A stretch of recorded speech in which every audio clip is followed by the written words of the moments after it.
শুভ সকাল বন্ধুরা। বহু পরীক্ষার্থী বিগত কয়েকদিন ধরে আমার কাছে বারবার জানতে চাইছেন যে ফুড এসআই কেস সম্পর্কে বা তার আপডেট সম্পর্কে আমার কাছে নতুন কোনো তথ্য আছে কিনা। জানতে চাওয়াটা হয়তো স্বাভাবিক, তার কারণ ফুড এসআই কেসটার কথা 31শে জুলাই 2024 হাইকোর্টে ওঠার কথা ছিল। কিন্তু দুঃখের বিষয় হচ্ছে 31 তারিখের পর থেকে মোটামুটি 2 তারিখ, 3 তারিখ, 4 তারিখ বিভিন্ন দিনের যে নিউজ পেপারগুলো আছে সেগুলো আমি খুঁজে দেখেছি বা অনলাইনেও আমি বারবার করে সার্চ করেছি, কিন্তু সত্যি কথা বলতে ফুড এসআই কেসের কোনো আপডেট কোনো নিউজ পেপারে আমি পাইনি। বিভিন্ন নিউজ চ্যানেলগুলো দেখলাম 31 তারিখ এবং 1 তারিখ, সেখানেও কিন্তু ফুড এসআই কেসের কোনো আপডেট পাইনি।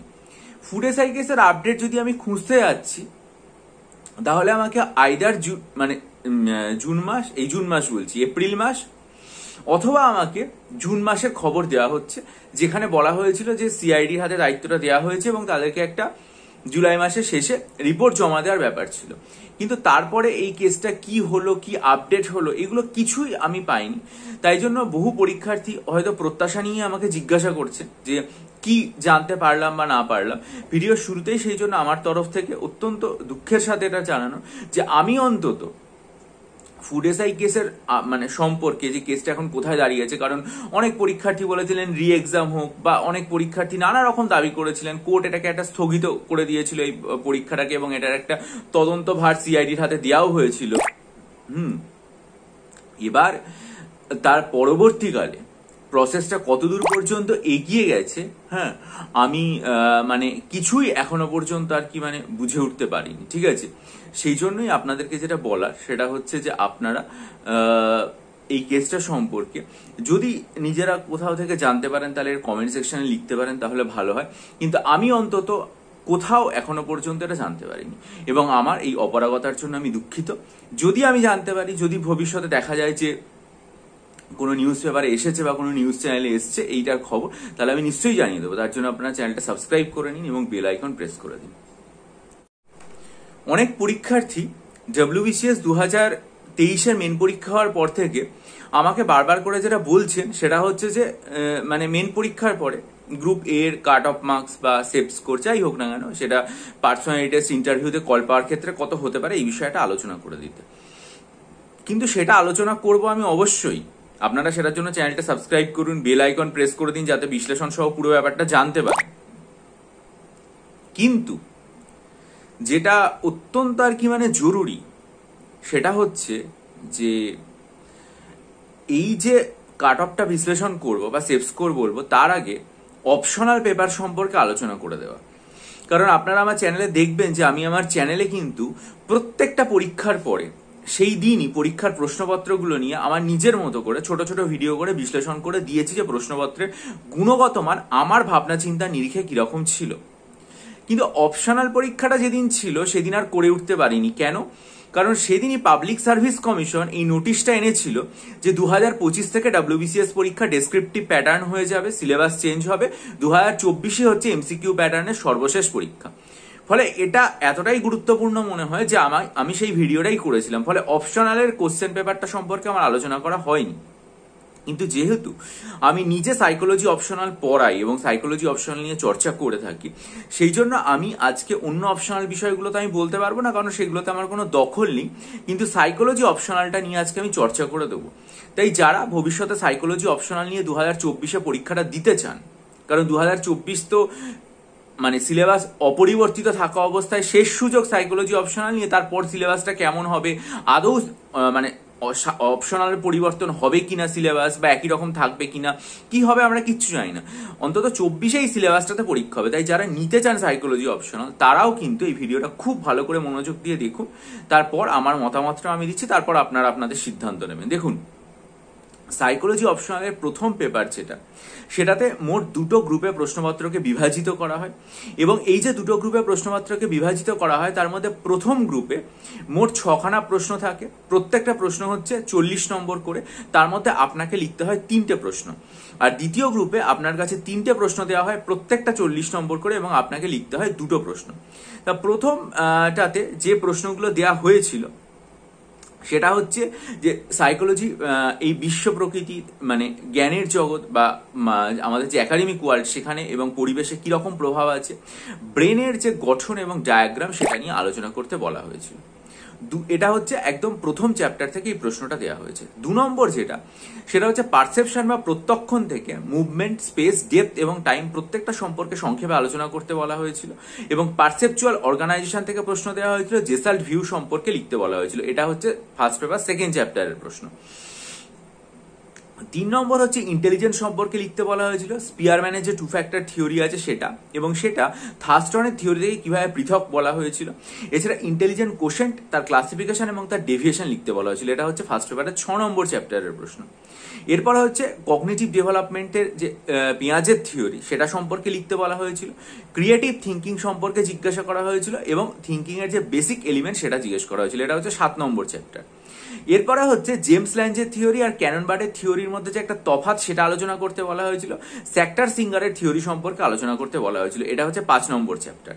6 নম্বরে যেটা রয়েছে সেটাতে 4টে টিকা লিখতে বলা হয়েছিল, দেওয়া হয়েছিল 5টা। একটা হচ্ছে Weber Fechner law, classical conditioning, multiple intelligence, motivation on behaviour, তার এফেক্ট এবং টাইপস অফ মেমোরি।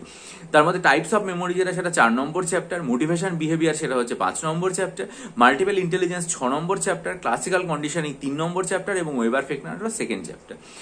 এই যে 6টা টিকা, এই যে 5টা টিকা দেওয়া হয়েছে তার মধ্যে 4টে লিখতে বলা হয়েছিল। আর টোটাল যে গ্রুপ এতে 6টা প্রশ্ন, তার মধ্যে 3টে লিখতে বলা হয়েছিল। এবারে হচ্ছে গ্রুপ বি। গ্রুপ বি তে দেওয়া হয়েছিল যে থিওরিগুলো লিখতে, একটা হচ্ছে মাসলো, একটা হচ্ছে মেকলেল্যান্ড, ঠিক আছে, এটা দেওয়া হয়েছিল, এটাও 5 নম্বর চ্যাপ্টার।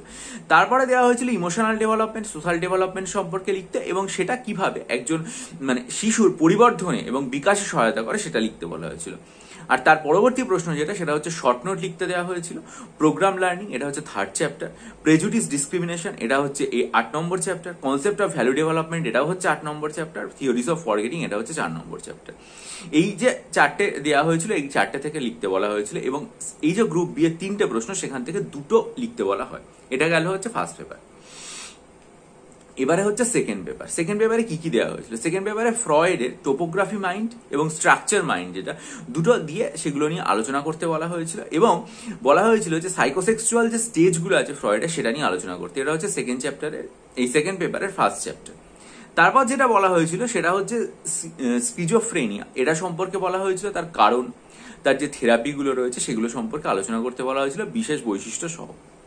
এরপরে দেওয়া হয়েছিল সেটা হচ্ছে সাইকো অ্যানালিসিস আর কগনিটিভ বিহেভিয়ার থেরাপি যেটা রয়েছে সেগুলোর বৈশিষ্ট্য, পার্থক্য, এগুলো নিয়ে আলোচনা করতে বলা হয়েছিল। তারপর সোশ্যাল ইন্টিগ্রেশন, ডেলিনকোয়েন্সি, ক্রাইম, এগুলো নিয়ে বলা হয়েছিল, এটা হচ্ছে 8 নম্বর চ্যাপ্টার।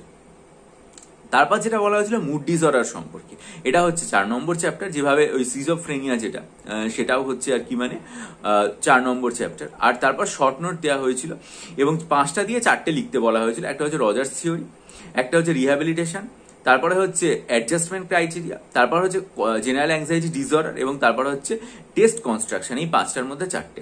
এই যে 6টা চ্যাপ্টার তার মধ্যে আপনাকে 6টা প্রশ্ন, তার মধ্যে আপনাকে লিখতে হবে 3টে প্রশ্ন। এবারে সেকেন্ডটাতে আসি। সেকেন্ডটাতে জব স্যাটিসফ্যাকশন, অর্গানাইজেশনাল কনফ্লিক্ট এবং অকুপেশনাল হেলথ হ্যাজার্ড সম্পর্কে লিখতে দেওয়া হয়। লিডারশিপ, তার ক্যারেক্টারিস্টিক, লিডারের ট্রানজিশনাল, এই ট্রানজ্যাকশনাল এবং ট্রান্সফরমেশনাল লিডারশিপ সম্পর্কে লিখতে দেওয়া হয় এবং 5টা পয়েন্ট দিয়ে তার মধ্যে 4টে পয়েন্টের উপর টিকা লিখতে দেওয়া হয়। সেটা হচ্ছে নর্মাল প্রবাবিলিটি কার্ভ, মানে যেটা সাইকোলজির আর কি মানে সেকেন্ড পেপারের লাস্ট চ্যাপ্টার, সেটা প্রায় পুরোটাই তুলে দেওয়া হয়। Parametric, non parametric approach, hypothesis, research variable আর টাইপস অফ স্যাম্পল, ঠিক আছে, এইগুলো। এই হচ্ছে পুরো প্রশ্ন। এবার প্রশ্নের ধরন কিরকম হয়েছে দেখো, আমি সাইকোলজি অপশনালের প্রশ্ন নিয়ে মোটামুটি 2011 থেকে নাড়াচাড়া করছি। এটা হচ্ছে 2023 সাল। সাইকোলজি অপশনালের এত সহজ প্রশ্ন, মানে 2023-এ যে প্রশ্নটা হয়েছে এত সহজ প্রশ্ন না আমি দেখিনি। বিশেষ করে 2020, 21, 22 এই 3 বছরের প্রশ্নপত্র দেখার পরে 2023-এ যা প্রশ্ন হয়েছে পুরো মনে হচ্ছে কি যে সিলেবাস থেকে জাস্ট কপি করে প্রশ্নটাকে বসিয়ে দেওয়া হয়েছে। কখনো কখনো সাইকোলজিতে অন্তত ফার্স্ট পেপার এবং সেকেন্ড পেপার মিলিয়ে এরকম 3-4টে প্রশ্ন থাকে যেগুলোতে কোনো একজন পরীক্ষার্থী তার নিজের বুদ্ধিমত্তা দিয়ে কিছু একটা লেখার চেষ্টা করতে পারে। কিন্তু এখানে যা প্রশ্ন হয়েছে তাতে মানে আলাদা করে আর কিছু বলার নেই। মানে এত সহজ প্রশ্ন যে হতে পারে সাইকোলজিতে আমি অন্তত ভাবিনি।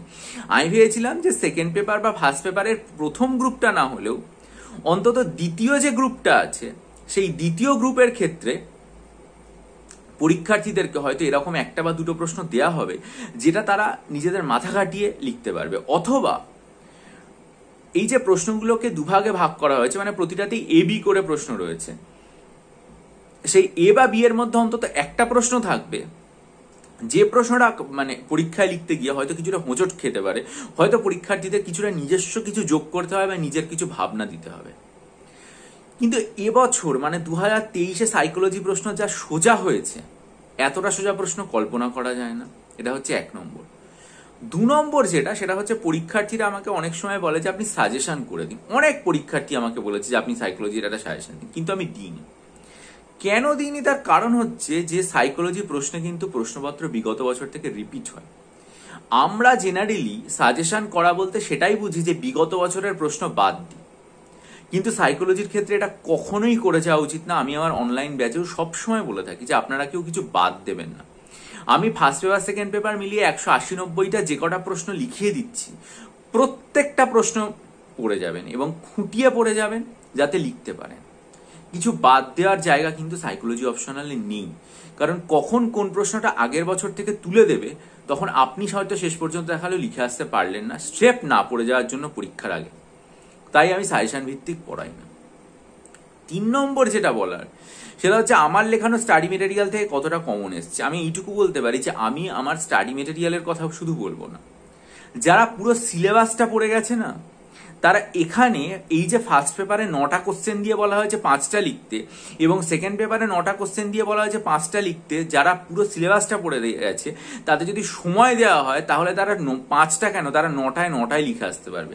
এবং আমি যেহেতু পুরো সিলেবাসটা ডিটেলসে পড়াই সাইকোলজি, মানে কিচ্ছু বাদ দিই না, আমার স্টাডি মেটেরিয়াল যারা লিখে পড়ে গেছে পুরোটা, আমি এইটুকু বলতে পারি যে তাদের অন্তত কোনো প্রশ্ন বাদ যাবে না, তারা পুরোটা নির্দ্বিধায় নিশ্চিন্তে লিখে আসতে পারবে যদি তাদের লেখা প্র্যাকটিস থাকে।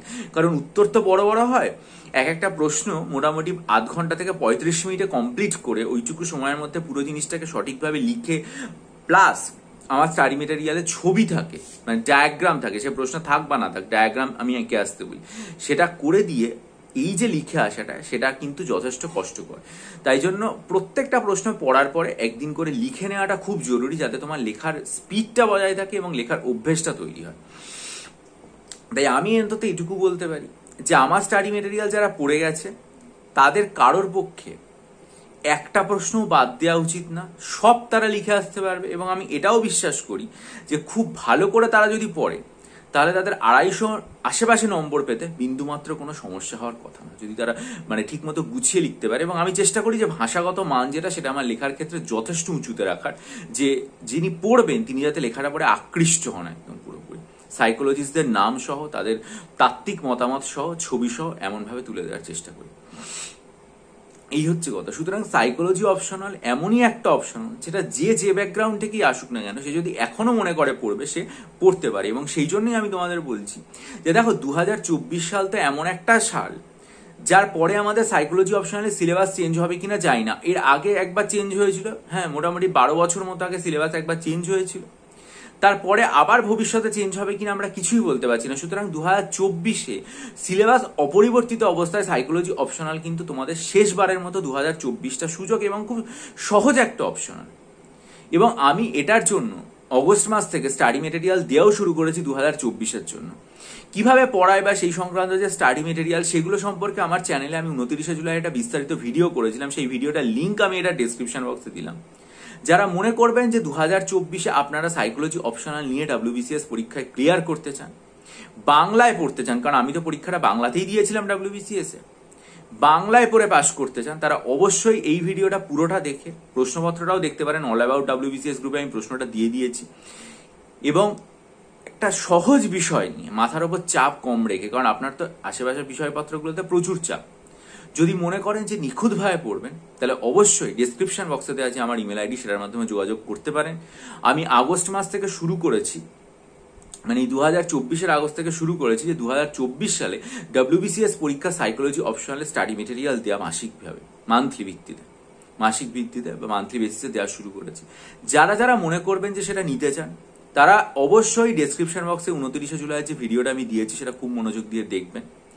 দেখার পর যদি আগ্রহ হয়, ভিডিওটা দেখে যদি আগ্রহ হয়, ভালো করে নিজেরা সিদ্ধান্ত নেবেন, তারপর ইমেল আইডির মাধ্যমে আমার সাথে যোগাযোগ করবেন, আমি তারপর বাকিটা বলে দেবো। আর মিসেনিয়াস পরীক্ষার জন্য 24টা মক টেস্ট এবং মানে ক্লার্কশিপের জন্য 13টা মক টেস্ট তৈরি করেছি। সেগুলো যদি কেউ নিতে চান 26শে মার্চের ভিডিও দেখবেন, আমার কমিউনিটি সেকশনে দেওয়া আছে, লিঙ্ক দেওয়া আছে। খুব মনোযোগ দিয়ে দেখে আমার সাথে ইমেলের মাধ্যমে যোগাযোগ করুন। ভালো থাকবেন, বিজয়ী হবেন, সফল হবেন, চ্যানেলটা সাবস্ক্রাইব করবেন। ভালো থাকবেন।